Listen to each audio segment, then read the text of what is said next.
Subscribe to Storylab. Now, let's begin. The highway stretched empty before Jason Koch as dawn broke over the Texas plains.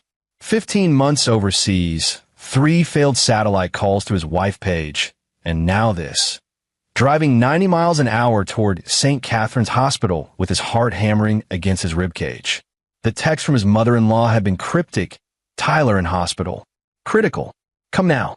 Jason's hands gripped the steering wheel, calloused fingers still bearing the tan lines from desert gloves. At 34, he'd completed his 6th deployment with SEAL Team 5, his body a roadmap of scars from Kandahar to Mosul. But nothing in 13 years of service had prepared him for the sight that met him in the pediatric ICU. His son lay motionless, tubes snaking from small arms, machines beeping rhythmically. Tyler was 8 years old, had been 8 years old when Jason deployed.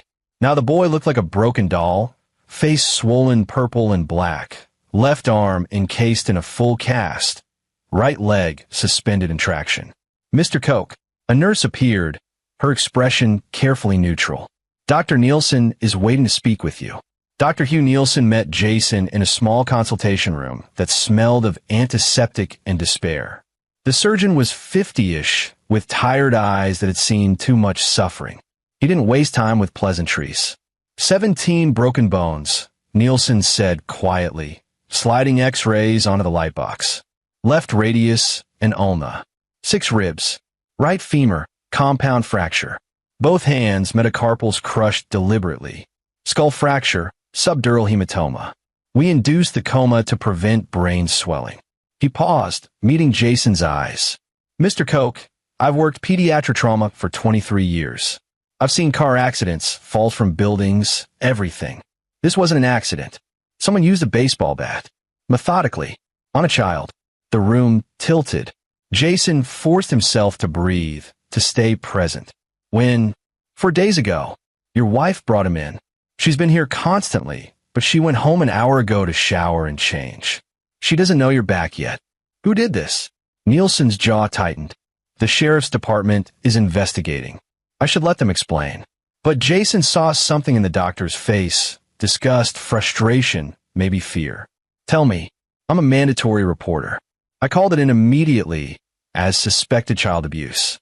Sheriff McCall came personally. Spent 10 minutes with your wife, then closed the investigation. Said Tyler fell from a treehouse. Nielsen's voice hardened. Mr. Koch, I've seen treehouse falls. This was torture. Jason stood, his body moving with the controlled precision that came from years of combat training. Where's the sheriff now? Don't. Nielsen grabbed his arm. They own this county. The Mahoneys have been here for 4 generations. They run the Cattle Association, the bank board, half the businesses in town. Wes McCall has been sheriff for 16 years because Frankie Mahoney bought every election. Whatever happened, whatever you're thinking, the system here won't help you. I'm not looking for help from the system. Jason found his wife in the hospital cafeteria 90 minutes later. Paige had always been beautiful. They'd met when she was waitressing her way through nursing school, and he'd been so struck by her smile that he'd returned 3 nights running just to see it again. That smile was gone now. She looked 20 years older, hollow-eyed and gaunt, stirring a coffee she wasn't drinking. Jason. She stood shakily. Oh God, Jason, I'm so sorry. I tried to call, I tried. He pulled her into his arms, feeling her body shake with sobs. They stood like that for a long moment. 2 people drowning in separate hells, trying to reach each other through the darkness. When she could speak again, Paige told him everything. How Tyler had been invited to her father's ranch for a weekend visit. How she'd been hesitant. Frankie Mahoney had always been harsh with the boy, critical and demanding. But Jason's mother had recently died, and she'd thought maybe her father was trying to be more present for his grandson. How she'd received a call Sunday night from her brother Chuck, voice slurred with whiskey, saying there'd been an accident.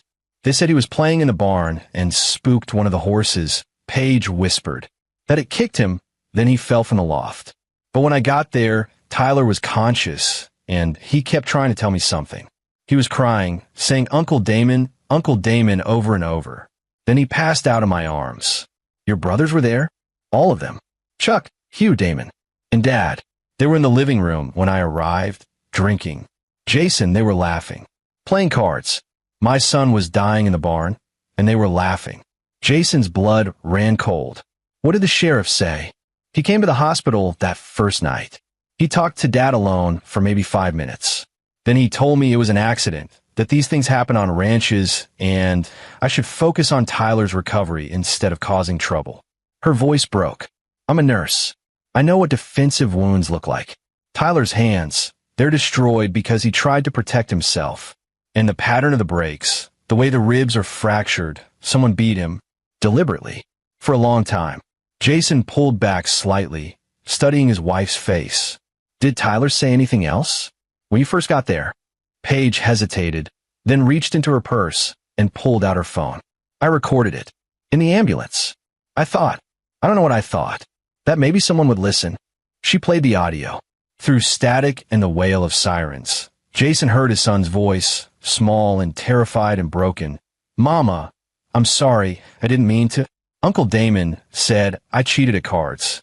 I didn't cheat, Mama, I promise. Grandpa said, I had to learn. They all held me. It hurts so bad. The recording cut off with Paige's own crying.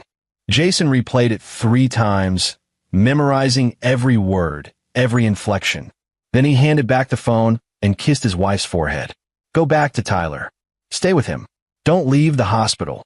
What are you going to do? I'm going to see your father. Jason, please. Paige grabbed his hand. They'll kill you. Dad has a dozen men working the ranch, and Sheriff McCall will look the other way no matter what happens. You can't go out there alone. He squeezed her hand gently. Sweetheart, I've spent 13 years learning how to be alone in hostile territory. I'll be fine. But as he walked to his truck, Jason Koch was not fine. He was calculating, planning, remembering every lesson learned in places where the rules didn't apply, where justice was something you made with your own hands. He thought about the Taliban commander who'd executed 3 village elders, about the warlord who'd kept children as slaves, about the things Jason had done to those men in the dark where no one was watching. His phone buzzed. Unknown number. He answered. Mr. Koch? This is Wes McCall, County Sheriff. I understand you're back in town. I think we should talk before you do anything foolish. I know you're upset, but accidents happen, and stirring up trouble won't help your boy heal. Jason's voice was perfectly calm. Where are you, Sheriff? I'm at the Mahoney Ranch right now. Actually, Frankie called, said he'd like to see you. Clear the air, man to man. I'll be there in 30 minutes. He hung up and pulled out of the parking lot, heading west toward his father-in-law's property. But he didn't drive straight there. Instead, Jason made a stop at a storage unit on the edge of town, one he'd rented years ago, before his last deployment, filled with gear that wasn't exactly legal for civilian possession. 20 minutes later, he was armed, equipped, and ready for war. The Mahoney Ranch sprawled across 3,000 acres of prime grazing land, its main house a sprawling colonial that spoke of old money and older privilege. Jason parked his truck at the main gate, noting the security cameras, the clear sight lines, the defensive positions. Professional habits died hard.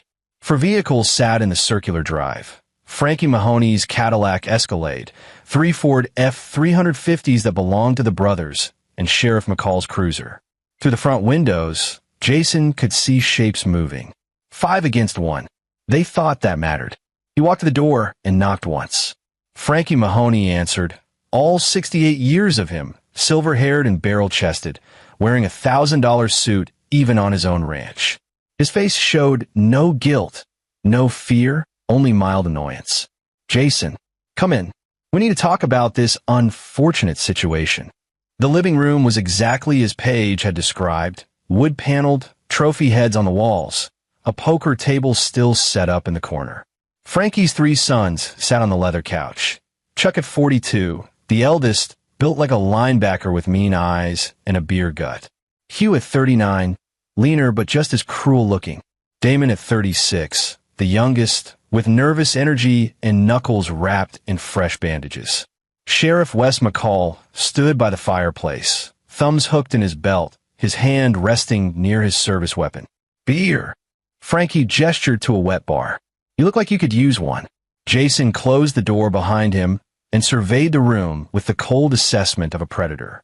He noted exits, weapons, weak points. Then he looked at Damon Mahoney's bandaged hands and knew exactly which one had done it, which one had swung the bat, which one had crushed his son's fingers. Tyler says Damon thought he cheated at cards, Jason said quietly. The room went silent. Chuck shifted uncomfortably. Hugh lit a cigarette. Damon's face flushed red. Now hold on, Sheriff McCall started. He's 8 years old, Jason continued, his voice still deadly calm. You invited him here. You sat him down at that table. He pointed to the poker setup. You got in a play. And then you beat him nearly to death because you thought an 8-year-old child cheated at cards. Frankie's expression hardened. You don't know what you're talking about. That boy's got a mouth on him. Always has. Disrespectful. Like his mother. We tried to teach him some manners, and things got out of hand. That's all. Boys get hurt. They heal. 17 broken bones. He fell. After Damon beat him with a baseball bat. Damon surged to his feet. You call me a liar? You're never here. Always playing soldier while my sister raises your kid alone. Maybe if you'd been a real father instead of running off to shoot ragheads, the boy would have learned respect. Jason didn't move, didn't blink. He simply looked at Damon until the younger man sat back down, suddenly uncertain. Here's how this works, Sheriff McCall said, stepping forward. You're going to walk out of here, go back to the hospital, and focus on your son's recovery. The investigation is closed. It was an accident.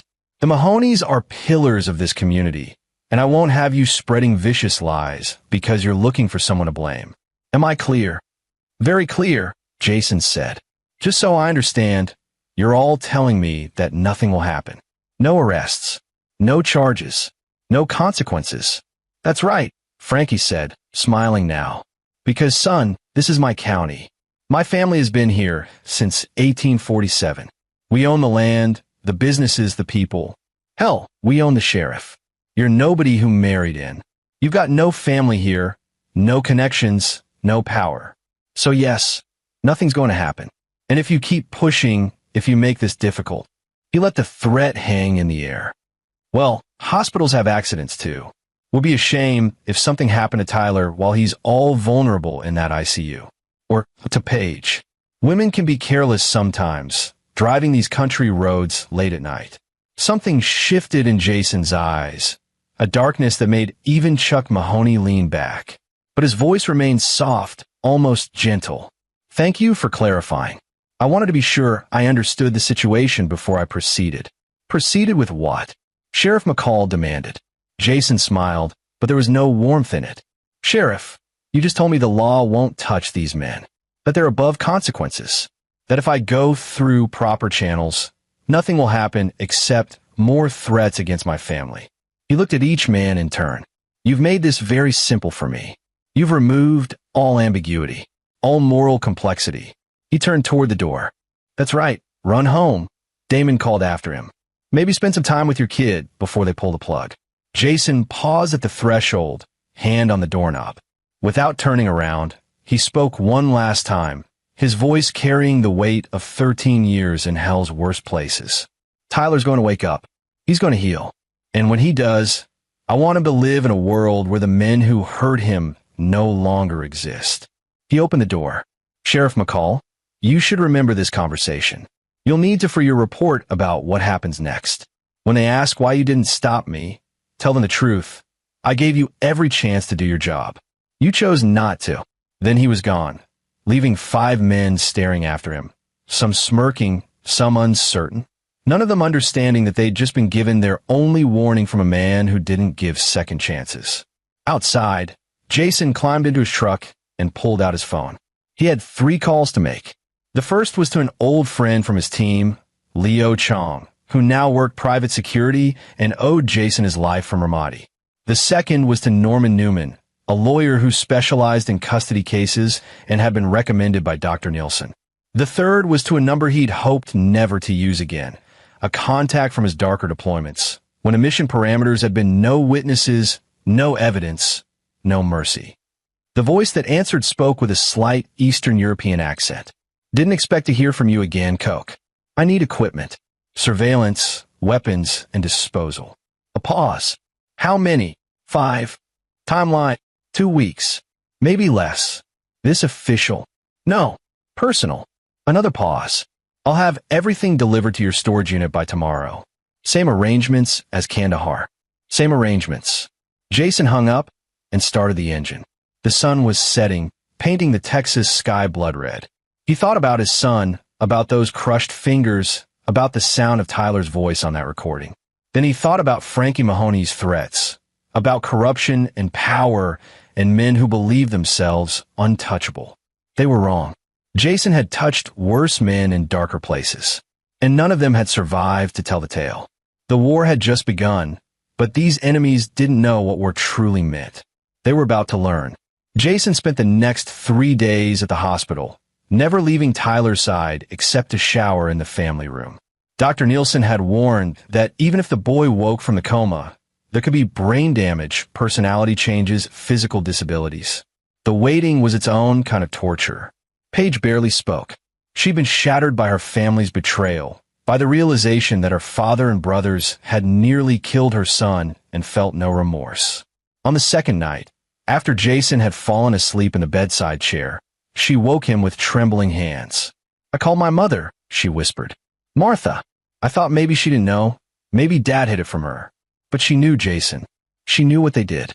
She said Tyler had been impudent, and that Damon was just teaching him respect the old-fashioned way. She said boys used to get strapped all the time and turn out fine. She said I was being hysterical. Jason pulled her close as she cried. Martha Mahoney had always been a cold woman, more concerned with social standing than family warmth, but this was beyond coldness. This was complicity. "We're done with them," Paige said firmly. "All of them. When Tyler wakes up, I never want them near him again. I never want them near us." "They won't be near anyone," Jason said quietly. Paige pulled back, studying his face. "What does that mean?" "It means I'm handling it." "Jason, don't ask me how. Just trust that when this is over, they won't be able to hurt Tyler or anyone else ever again." She searched his eyes, and whatever she saw there made her nod slowly. Paige had been a military wife for 12 years. She knew what her husband was capable of, even if she'd never asked for details about the darker missions. "I can't know," she said finally. "I can't be part of it." But she gripped his hand tightly. "Make them pay." On the morning of the 4th day, Tyler opened his eyes. The moment was both miracle and heartbreak. He was conscious, aware, but when he tried to speak, his voice emerged as barely a whisper. "Dad!" Jason was there instantly, hand gentle on his son's forehead. "I'm here, champ. I'm right here. It hurts. I know. But you're safe now. I promise you're safe." Tyler's eyes filled with tears. "I didn't cheat, Dad. I wouldn't cheat. I got lucky hands." Uncle Damon got mad, and then Grandpa said I needed to learn not to be a smart mouth, and they all. His small body shook. Why did they hurt me so bad? Jason felt something break inside his chest. He'd seen children in war zones, victims of mortars and IEDs and deliberate cruelty. But this was different. This was his child, his blood. "Because they're bad men," Jason said gently, "and bad men do bad things. But I need you to be strong now, okay? Focus on getting better. The doctors say you're going to heal up just fine. My hands don't work right. They will. It'll take time, but they will. Dr. Nielsen is the best there is." A nurse came to check vitals, and Dr. Nielsen arrived shortly after for a full examination. When he was done, he pulled Jason aside. "Neurologically, he's intact. No apparent cognitive deficits. The breaks will heal, though he'll need extensive physical therapy for the hands. Months, possibly years. He may never regain full dexterity." Nielsen's voice was tight with anger. "An 8-year-old child may never be able to play piano, or write comfortably, or throw a baseball properly, because grown men beat him for winning at cards. I know. Are the police doing anything?" "No." Nielsen studied Jason's face. "What are you going to do? What needs to be done?" The doctor hesitated, then pulled out a prescription pad and wrote something down. He handed it to Jason. "That's not a prescription. It's the name of a bar in El Paso where certain veterans gather. Men who understand what justice really means when the system fails. If you need help, they'll remember you. You got the Silver Star in Kandahar, didn't you? How did you know? I looked you up after we first spoke. I wanted to understand who Tyler's father was. Nielsen met his eyes. Those men hurt a child in ways I've only seen in the worst abuse cases. Whatever you do to them, I won't lose sleep over it. Jason pocketed the paper. I won't need help, but I appreciate the offer. Over the next week, as Tyler slowly improved, Jason began his real work. He was careful, methodical, using every skill he'd learned in 13 years of operations. He installed cameras around the hospital, watching for any sign that the Mahonies might make good on their threats. He contacted Norman Newman and had custody papers drawn up with extensive restraining orders against Page's entire family. And he began surveillance. The Mahonies followed predictable patterns. Frankie spent mornings at the ranch, afternoons at his office in town managing the family's various business interests. Chuck ran the cattle operation, often drunk by noon. Hugh managed their real estate holdings, conducting most business from a home office. Damon was the enforcer, the one who collected debts and intimidated people who crossed the family. Sheriff McCall was equally predictable. Coffee at the diner every morning, patrol routes that somehow always avoided the Mahoney properties, evenings at the bar where Frankie regularly held court. Jason documented everything. He noted which ranch hands seemed loyal, which were just employees. He mapped the security systems, the routines, the vulnerabilities, and he waited for his equipment to arrive. Leo Chong showed up on day 9, driving a rental truck loaded with unmarked crates. They met at the storage unit after dark. I didn't ask questions, Leo said, helping unload. But whatever you're planning, you've got backup if you need it. Me and Dave Atkins are both stateside. One call. This is personal. I know. That's why I'm offering. I've got kids, Jason. What happened to Tyler? Leo's jaw clenched. Just say the word. Jason clasped his friend's shoulder. I appreciate it, but some things a man has to do alone. The equipment was everything he'd requested. Night vision, thermal imaging, secure communications, weapons with no serial numbers, and specialized tools for the kind of work that left no evidence. The last crate contained something else, surveillance equipment so sophisticated it wasn't available on any civilian market. Courtesy of our mutual friend, Leo explained. He said you'd know how to use it. Jason did. He'd used similar gear in operations across 3 continents. By dawn, he had listening devices planted at the ranch house, in Sheriff McCall's office, in Chuck's truck, Hugh's home office, and Damon's apartment. Within 24 hours, he knew everything. Where they went, who they talked to, what they feared, and what they feared most, he learned, was each other. The Mahoney family had spent 4 generations building their empire through intimidation, fraud, and violence. But empires built on such foundations were inherently unstable. Frankie suspected his sons of skimming from the business. Chuck resented Hugh for being the favorite. Damon had gambling debts that he'd been hiding. Sheriff McCall was taking money from not just the Mahonies, but from drug traffickers using the county's isolated roads for transport. It was a web of lies, secrets, and mutual exploitation. All Jason had to do was pull the right thread. He started with Sheriff McCall. The sheriff's patrol car had a GPS tracker, standard issue for the department. Jason hacked it easily and began logging routes. Within 3 days, he had proof of a pattern. McCall was meeting with known distributors, accepting payoffs, and providing safe passage. Jason recorded everything, compiled it into a tidy package, and anonymously mailed it to the FBI field office in San Antonio, along with the audio of McCall threatening him at the Mahoney Ranch. Then he waited. The feds moved slowly, but they moved. A week later, FBI agents showed up at the sheriff's department. McCall was placed on administrative leave pending investigation. A deputy named Samuel Jarvis took over as acting sheriff, a younger man who'd grown up in the county but wasn't in the Mahoney's pocket. Jason called him. Deputy Jarvis? My name is Jason Koch. My son was beaten nearly to death at the Mahoney Ranch, and the previous sheriff closed the investigation without cause. I'd like to file a formal complaint and provide evidence. Jarvis listened to the recording from Page's phone. He reviewed Dr. Nielsen's medical report. He interviewed Tyler, who was now able to speak clearly and give detailed testimony. And he did what McCall should have done.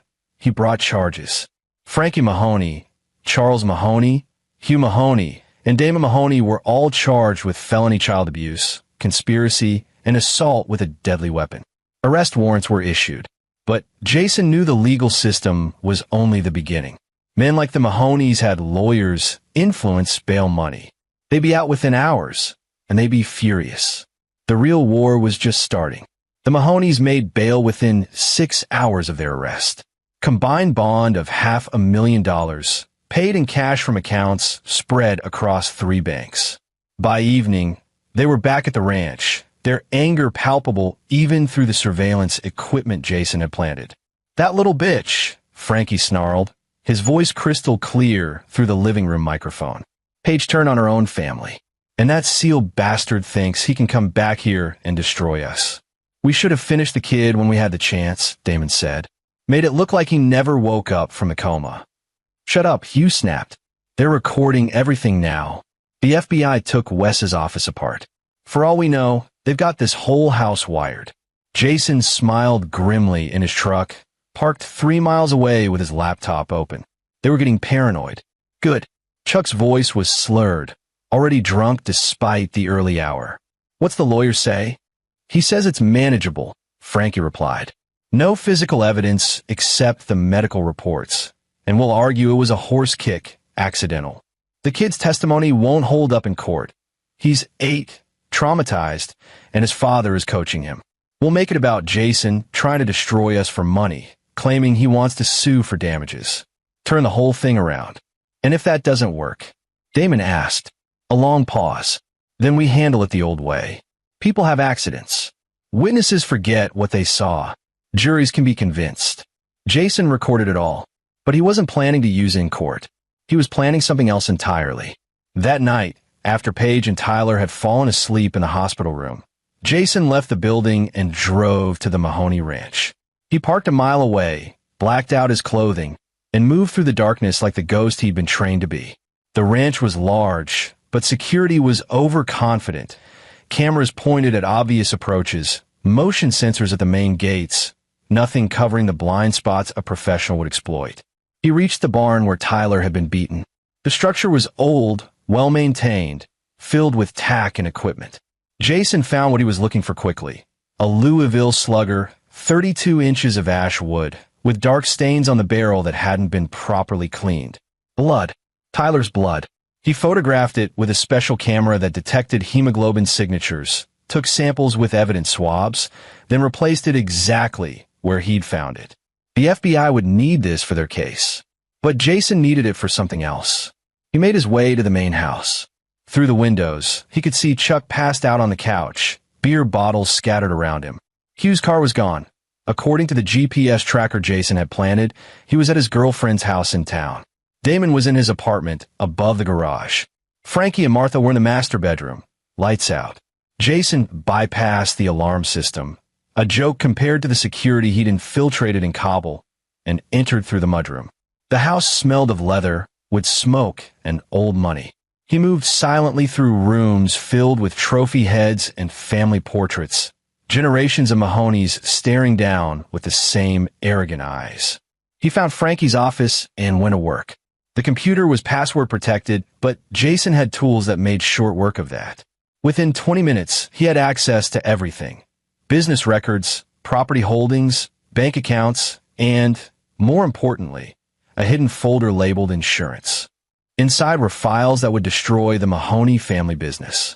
Evidence of land fraud dating back 30 years, forged deeds, bribed officials, and a detailed ledger of every illegal payment made to keep their empire running. Frankie had kept it all as leverage, ensuring that if anyone ever turned on him, he could take them down too. Jason copied everything to an encrypted drive, then dug deeper. He found correspondence with cartel representatives, records of money laundering through cattle sales, and photographs of Sheriff McCall accepting briefcases full of cash. He found evidence that Chuck had killed a ranch hand in 2018 and buried the body on the property. He found proof that Hugh was running a pyramid scheme through their real estate company. He found records of Damon's gambling debts, $200,000 owed to a bookie in Austin who had connections to organized crime. It was a treasure trove of criminality. Jason copied it all, then planted a few surprises in the computer system. Backdoors that would allow him remote access, keyloggers that would track every password, and a program that would send him alerts anytime certain keywords were typed. He was about to leave when he heard footsteps on the stairs. Jason melted into the shadows behind a filing cabinet. The office door opened and Martha Mahoney entered, wearing a silk robe and carrying a glass of water. She went to the desk, opened a drawer, and pulled out a pill bottle. As she shook out tablets, Jason studied her. This woman had known what was done to her grandson, had condoned it, had called her own daughter hysterical for wanting justice. Martha turned, and for a moment, her eyes passed over Jason's hiding spot. She froze, squinting into the darkness. Frankie. Jason remained perfectly still, controlling his breathing, invisible in the shadows. After a long moment, Martha shook her head and left, closing the door behind her. Jason waited 30 minutes, then exited the house the same way he'd entered. No alarms, no trace, no evidence he'd been there. By dawn, he was back at the hospital, the encrypted drive hidden in his truck, and new plans forming in his mind. Over the next several days, Jason began to dismantle the Mahoney empire piece by piece. He anonymously sent evidence of the land fraud to the county prosecutor and the state attorney general's office. He sent proof of Hugh's pyramid scheme to the SEC. He contacted the families of ranch hands who'd mysteriously disappeared over the years, providing them with enough information to demand investigations. And he reached out to the bookie in Austin. The call was brief. "You've got a debt problem named Damon Mahoney. $200,000 plus interest. I can make that debt go away." Who is this? Someone who wants Damon to face consequences. Legal consequences. "I'm offering you full payment in exchange for your testimony about how he's been laundering Mahoney family money through your operation. I've got bank records proving it. You'll get paid, stay out of jail, and get to walk away clean." A pause. Why? "Because he hurt someone I love, and I want him to lose everything. Send me the records. If they're good, we have a deal." Jason sent them. The bookie, a man named Rodolfo Slaughter, turned out to be smarter than his profession suggested. He verified the information, saw that Jason was offering him a way out of a dangerous game, and agreed to cooperate. Within a week, the FBI had another case against the Mahoneys: money laundering, racketeering, and organized crime connections. The walls were closing in, but Jason wasn't done. He began spreading carefully crafted rumors through the county, using anonymous social media accounts and whispered conversations in bars. He let it slip that Frankie was planning to scapegoat his sons to save himself. He suggested that Chuck was making a deal with prosecutors. He hinted that Damon was preparing to flee the country. The Mahoneys began to turn on each other. Jason listened through his surveillance equipment as accusations flew, as trust eroded, as the family fractured from within. Chuck confronted Frankie about whether he'd cut a deal. Hugh threatened to expose everything if he was going down. Damon grew increasingly paranoid, convinced that his brothers were setting him up. It was exactly what Jason had wanted. United, the Mahoneys were powerful. Divided, they were vulnerable. But he still wasn't satisfied. The legal system was working, slowly, grinding through processes and procedures. But Tyler still woke up screaming from nightmares. Paige still flinched at loud noises. And Jason still saw his son's crushed fingers every time he closed his eyes. The law would punish them. But Jason wanted something more. He wanted them to understand what they'd done, to feel what Tyler had felt, to know true fear. It was time for the final phase. 3 weeks after Tyler woke from his coma, Dr. Nielsen cleared him for discharge with extensive follow-up care. The boy was healing physically, bones knitting together, wounds closing, but the psychological damage would take years to address. He couldn't sleep without lights on. He cried when anyone raised their voice. He wouldn't let his mother out of his sight. Jason arranged for them to stay at a secure location, a small house on the outskirts of San Antonio, rented under a false name, with security systems and armed veterans keeping watch. Leo Chong and Dave Atkins had insisted on helping, and Jason had finally accepted, His family needed protection while he finished what he'd started. The trial was set for 3 months away. The Mahoney's lawyer, an expensive shark named Oscar McKee, was already filing motions to suppress evidence, delay proceedings, and discredit Tyler's testimony. But the weight of evidence was overwhelming. Forensic proof of the bat attack, financial crimes, testimony from Rodolfo Slaughter, and FBI recordings of the Mahoneys discussing obstruction of justice. Still, Jason knew how these things worked. Rich men with connections rarely faced true justice. They'd plead down, serve minimal time in white-collar prisons, and eventually resume their lives. It wasn't enough. On a moonless night in October, Jason returned to the Mahoney ranch one final time. But he wasn't alone. He'd made a single call to that number in El Paso to the contact who'd supplied him with untraceable equipment. The man had listened to Tyler's story and said 5 words: "I'll handle cleanup." No witnesses. Jason arrived at midnight, dressed in black tactical gear, carrying weapons that had never been registered and would never be found. The ranch was quiet. Through his thermal imaging, he could see Chuck passed out in his trailer near the north pasture. Hugh was in the main house, working in the office. Damon was in his apartment. Frankie and Martha were asleep in the master bedroom. Jason had planned this with the precision of a military operation. Every move choreographed, every contingency covered. He'd spent 3 weeks learning their patterns, their habits, their weaknesses. Now it was time to execute. He started with Damon. The apartment above the garage had poor security, a single lock that Jason bypassed in seconds. He entered silent as death, finding Damon asleep in bed, snoring off a night of heavy drinking. Jason zip-tied his hands before the younger man even woke. When Damon's eyes opened, Jason was standing over him, the bat, Tyler's bat, still stained with his son's blood, resting on his shoulder. "Remember this?" Jason asked softly. "You used it on an 8-year-old child. Now I'm going to use it on you." Damon tried to scream, but Jason had gagged him.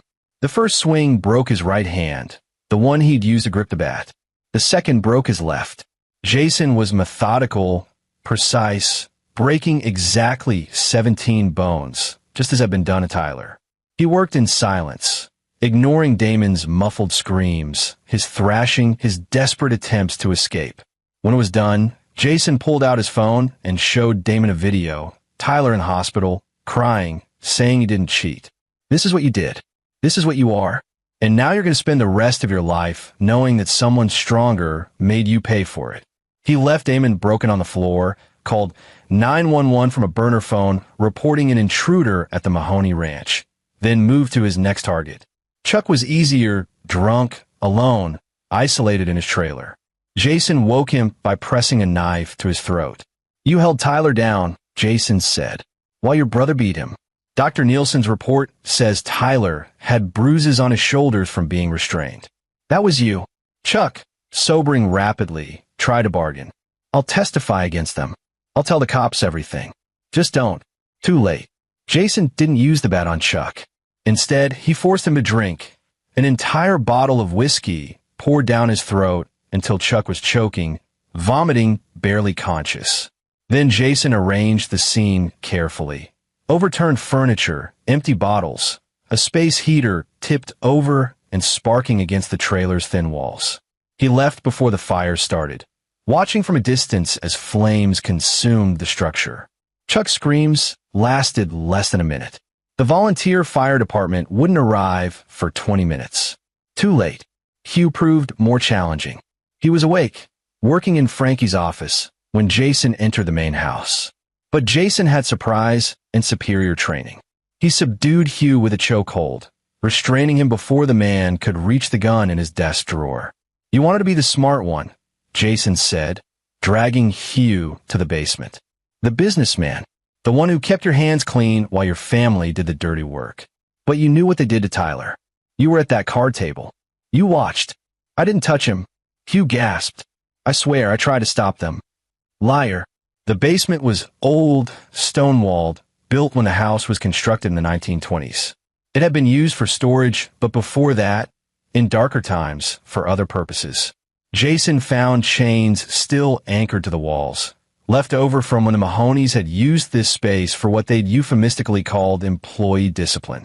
He chained Hugh there, gagged him, and left him in the darkness.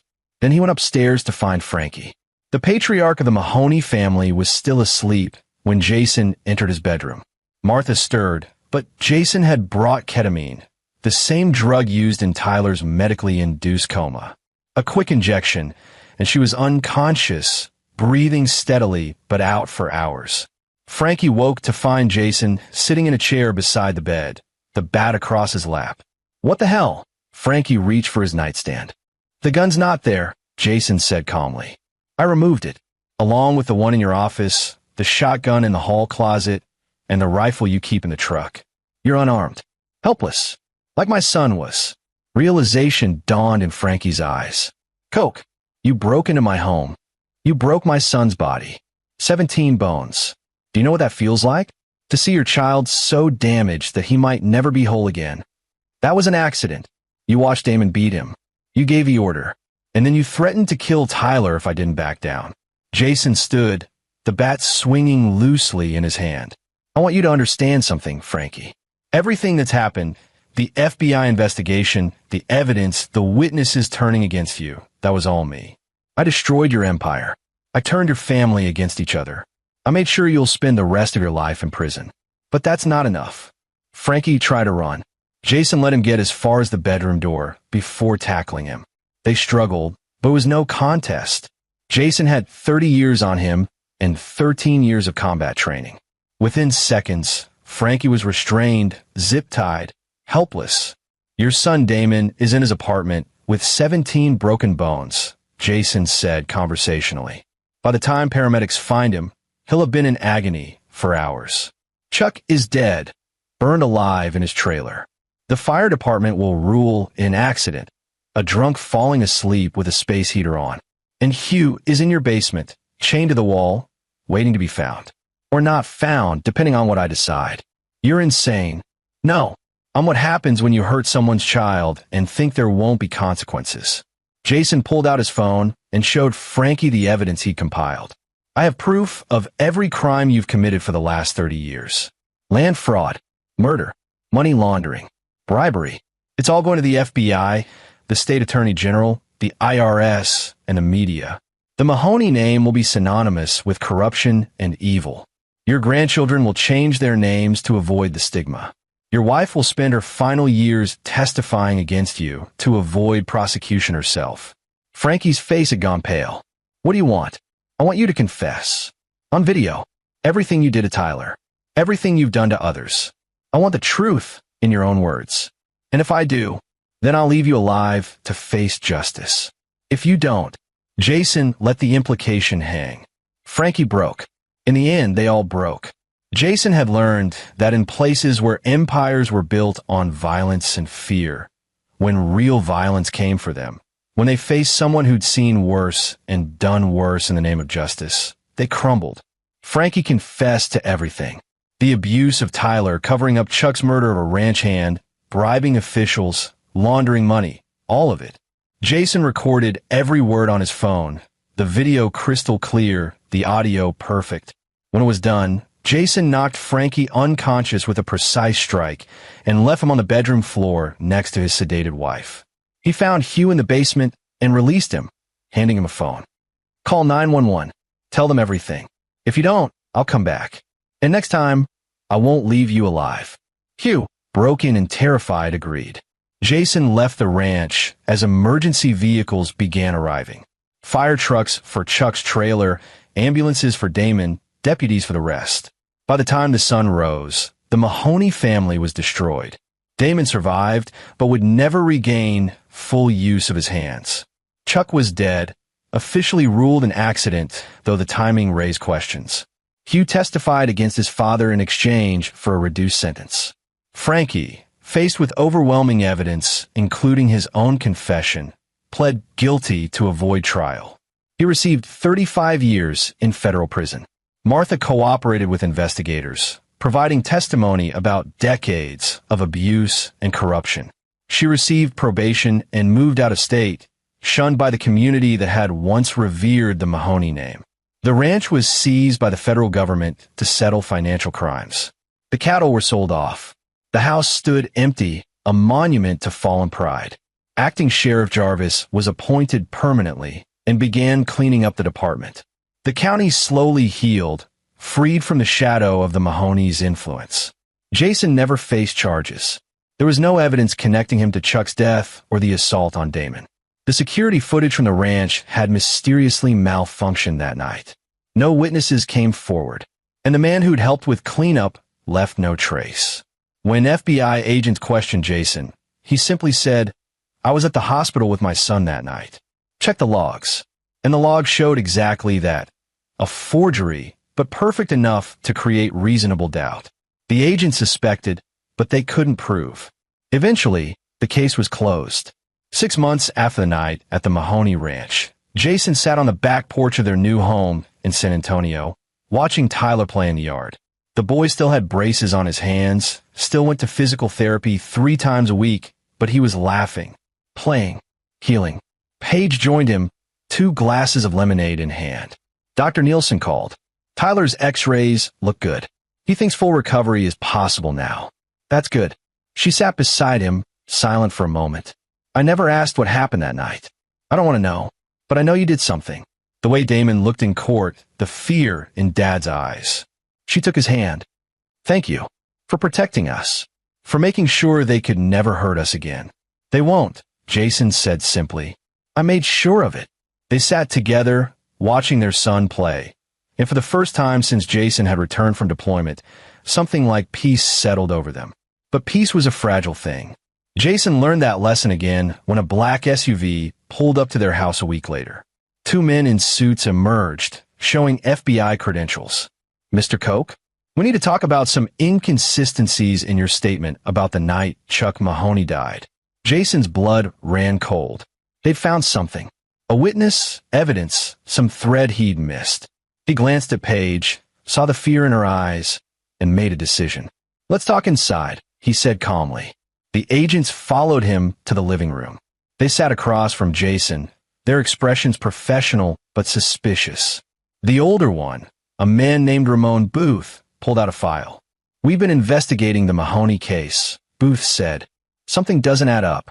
Chuck's death was ruled accidental, but the fire pattern suggests accelerant. Damon's injuries match exactly the pattern of Tyler's abuse. 17 broken bones, same locations. Hugh's testimony about being chained in the basement doesn't match his initial statement. And Frankie's confession, well, it's very convenient. Almost like someone orchestrated the entire downfall. Jason met his gaze steadily. What are you saying? I'm saying we think someone with military training, someone with expertise in covert operations, someone with a personal vendetta, might have taken justice into their own hands. The second agent, younger, named Carrie McPherson, leaned forward. The thing is, Mr. Koch, we understand. What happened to your son was evil. The system failed you. If someone did take matters into their own hands, we get it. But we still have to investigate. Then investigate, Jason said calmly. You'll find I was at the hospital that night. Security footage, witness statements, phone records. All there. Booth smiled slightly. Yes, we found that. Very thorough. Almost too thorough. But here's what bothers me. We found evidence that doesn't fit. A hair sample from Chuck's trailer that doesn't match anyone in the Mahoney family. Fingerprints on the chains in the basement that were wiped clean, but microscopic traces remain. Someone was very good at covering their tracks. Military good. Jason said nothing, letting the silence stretch. We also talked to your SEAL team commander, McPherson added. He said you're one of the most highly trained operators he's ever worked with. Fluent in 6 languages, expert in demolitions, hand-to-hand combat, psychological operations. He said if you wanted someone neutralized, there wouldn't be any evidence. He's right, Jason said. If I'd done something, you wouldn't have found anything. Booth closed the file. That's what I thought. Which is why we're here to say, we're closing the investigation. Officially, Chuck Mahoney died in an accident. Damon Mahoney was assaulted by an unknown intruder who was never apprehended. Hugh Mahoney testified voluntarily. And Frankie Mahoney confessed because he's guilty as hell. Jason stared at them, understanding slowly dawning. Why? Because we have kids too, Booth said quietly. Because the system did fail you. Because men like the Mahonies have been getting away with evil for too long. He stood. We're done here, Mr. Koch. Enjoy your family. Make sure your son gets the help he needs. And if anyone ever asks, we questioned you and found nothing to suggest you were involved in any criminal activity. The agents left. Jason sat frozen, replaying the conversation. They knew. They absolutely knew. But they were letting it go. Paige appeared in the doorway, face pale. Jason, it's over, he said, pulling her close. It's really over. But it wasn't. Not quite. The following month, Jason received a letter with no return address. Inside was a single sheet of paper. Mr. Koch, you don't know me, but I know you. I'm the father of a girl who worked on the Mahoney Ranch in 2016. She was 17. She disappeared, and the sheriff said she ran away. But I knew. I always knew. Chuck Mahoney killed her because she rejected his advances. I could never prove it. No one would listen. I read about what happened to your son. I read about the Mahonies going to prison. And I read about Chuck dying in that fire. I don't know if you had anything to do with it. I don't need to know. I just wanted to say thank you for what you did or didn't do, or whatever the truth is. Justice is a strange thing. Sometimes it happens in courtrooms. Sometimes it happens in other ways. Either way, thank you for making sure they couldn't hurt anyone else. A grateful father. Jason burned the letter, but its words stayed with him. He thought his revenge was personal, just about Tyler. But in destroying the Mahonies, he'd brought justice to others they'd victimized over the decades. People who've been too afraid to speak up, too powerless to fight back.